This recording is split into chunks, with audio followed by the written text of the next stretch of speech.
इंधन बचत आणि पर्यावरण संवर्धनाचा संदेश देण्यासाठी कोल्हापूर जिल्हा परिषदेतर्फे राबवण्यात आलेल्या सायकल डे उपक्रमाला उत्स्फूर्त प्रतिसाद मिळाला।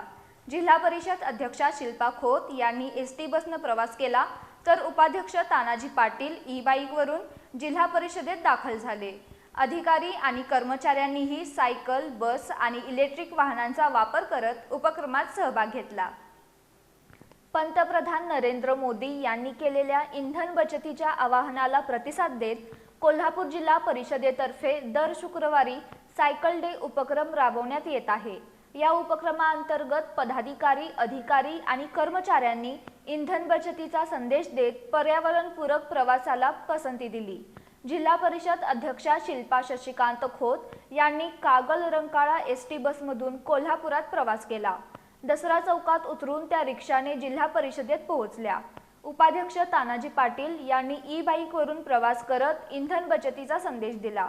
बांधकाम समिती सभापती सारिका नांदेकर यांनीही इलेक्ट्रिक वाहनाला पसंती दिली।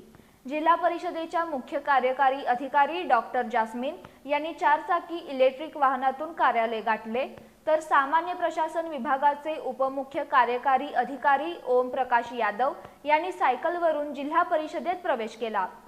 अनेक अधिकारी आणि कर्मचाऱ्यांनी एसटी, केएमटी बस तसंच सायकलचा वापर करून या उपक्रमात सहभाग नोंदवला।